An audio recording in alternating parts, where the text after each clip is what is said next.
नमस्कार दोस्तों, मैं सरोज पांडे। आज मैं आपको बताता हूँ बहुत राज की बात कि क्यों कुछ लोग आजीवन विवाह नहीं करते हैं। मेरे कुछ दोस्त हैं जिन्होंने अब तक शादी नहीं की, जबकि उनकी उम्र 50 वर्ष के आसपास हो गई है। एक नहीं अनेक मेरे बहुत सारे दोस्त हैं जिन्होंने विवाह नहीं किया, और मुझे लगता था कि मैंने तो विवाह किया है, मैं बहुत सुखी आदमी हूँ, मेरे पास तो बहुत बड़ा परिवार है, अपना घर का परिवार है, ससुराल का परिवार है, बीवी है, बच्चे हैं। बहुत सारे रिश्ते होते हैं ना, विवाह के परिणाम में बहुत सारे रिश्ते होते हैं, साला साली और क्या क्या रिश्ते आपने सुने होंगे। तो मुझे लगता था कि भाई बहुत सुखी हैं वो लोग जो विवाह करते हैं। दो खानदानों के बीच मेल मिलाप होता है, परिवार बिल्कुल डबल साइज का हो जाता है, अपना घर भी ससुराल का घर भी, रिश्ते नाते बढ़ते हैं। लेकिन कुछ लोग क्यों विवाह नहीं करते हैं, मैंने जब बहुत नज़दीकी से उनसे पूछा, उनसे जानने की कोशिश की, बहुत ही सुंदर उत्तर आया। सुंदर मैं कह रहा हूँ, आपको सुंदर लगे ज़रूरी नहीं है, मुझे बहुत अच्छा दिखाई पड़ा। कुछ लोगों ने, मैं ये नहीं कहूँगा कि पूर्व जन्म में उन्होंने बहुत गहरा अनुभव लिया हुआ है शादी ब्याह का, ये तो बहुत बड़ी सच्चाई है, आध्यात्मिक सच्चाई है कि जिन्होंने पिछले जन्म में शादी विवाह को गहराई से जिया है, भोगा है, वो इस जन्म में शादी नहीं करेंगे। इसलिए लगभग देखा गया है कि अंतिम जन्म में, जैसे ओशो है, योगानंद जी है, विवेकानंद जी हैं, देवराहा बाबा है, बहुत सारे संत आपको दिखेंगे जो विवाह नहीं किए हैं।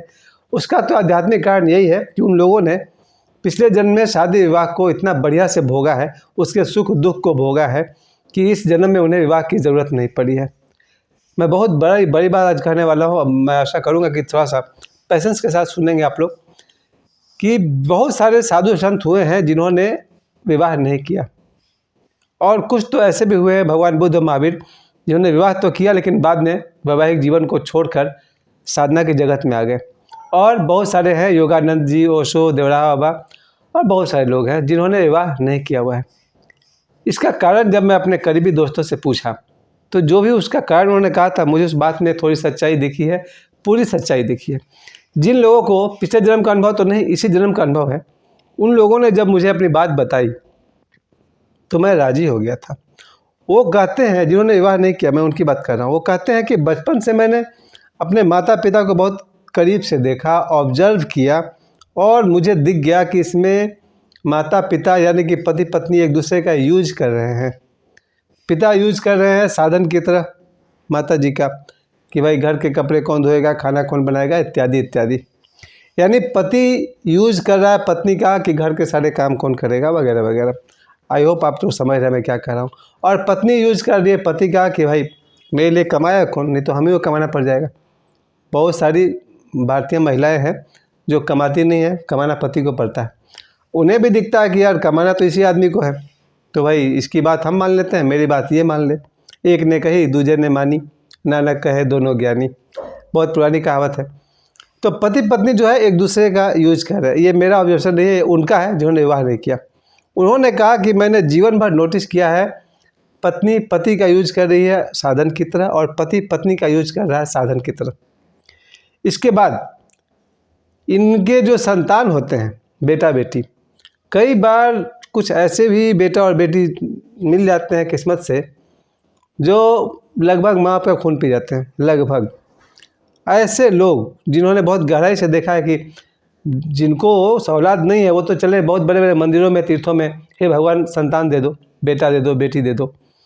और कहते हैं ना कि लोग जीवन भर व्रत करते हैं, तीर्थ करते हैं, छठ माह का व्रत करते हैं कि भगवान एक बेटा दे दे, एक बेटी दे दे। लेकिन जिन्होंने जीवन को गौर से जिया, उन्होंने बहुत ध्यान से देखा कि कई बार दुर्घटनावश ऐसा बेटा भी मिल जाता है जो उनके जीवन का बंटाधार कर देता है। और ऐसे में एक नहीं 100 बेटा को जानता हूँ जिन्होंने क्या नहीं किया अपने बाप के साथ, क्या गलत नहीं किया अपने बाप के साथ। और ऐसी बेटी तो बहुत मैंने देखी है जिन्होंने अपने माता पिता के साथ कैसा कैसा बिहेव किया। आज मैं एक वीडियो देख रहा था कहीं, जिसमें एक बूढ़ी औरत को कोई दूसरी औरत पीट रही थी, शायद उसकी बहू थी या बेटी थी। खैर, तो जिन लोगों ने गौर से देखा कि पति पत्नी एक दूसरे का यूज कर रहे हैं, बेटा बेटी भी माता पिता का यूज कर रहे हैं, और माता पिता यूज कर रहे हैं बच्चों का इस बात पर कि मेरा नाम रोशन करेगा, मेरे ख़ानदान का नाम रोशन करेगा, मेरे ख़ानदान को आगे बढ़ाएगा, बहुत तरह की बातें हैं। लेकिन रियल लाइफ में जब उतर कर देखा जाए तो बहुत सारे पिता, शायद सभी, लेकिन बहुत सारे पिता को ये पता चल जाता है आप अकेले दुनिया में पैदा हुए हैं, अकेले मरेंगे और एक दिन बीच में भी अकेले हो जाएंगे। यही जीवन की बहुत बड़ी सच्चाई है। जिन लोगों ने जीवन को गौर से देखा, भाई बहन का अपमान कर रहे हैं, बहन भाई का अपमान कर रहे हैं, इसका उल्टा भी सही है, भाई बहन को बहुत ईमान सम्मान देते हैं, बहन भाई को देते हैं। अनुपात आप गौर से देखिएगा। जिन लोगों ने जीवन को गौर से देखा, पति पत्नी का सारा खेल देखा, भाई बहन का सारा खेल देखा, बेटा बेटी का खेल देखा, उन्हें एक बात समझ में आ गई कि वैराग्य अंतिम निष्पत्ति है। यानी कि जीवन में वैराग्य आ ही जाता है, और वैराग्य उनके जीवन में आएगा ही जो जीवन को गौर से देखेंगे। अगर आप वासना में अंधे हैं तो आपको वैराग्य नहीं दिखेगा।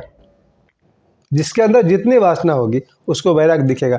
अगर मुझ में वासना पकड़ ले कि मुझे एक्टर बनना है तो मैं सारे फिल्म डायरेक्टर प्रोड्यूसर्स के पैर पकड़ना शुरू कर दूंगा वासना की वजह से।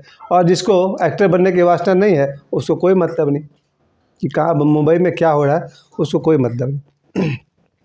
यानी कि जितना मात्रा में आपका वासना है उतनी मात्रा में आपके अंदर वैराग्य कम होगा, और जिस दिन आपकी वासना शून्य हो जाएगी उस दिन वैराग्य 100% हो जाएगा। और वैराग्य के सबसे बड़े उदाहरण हैं भगवान श्री कृष्ण।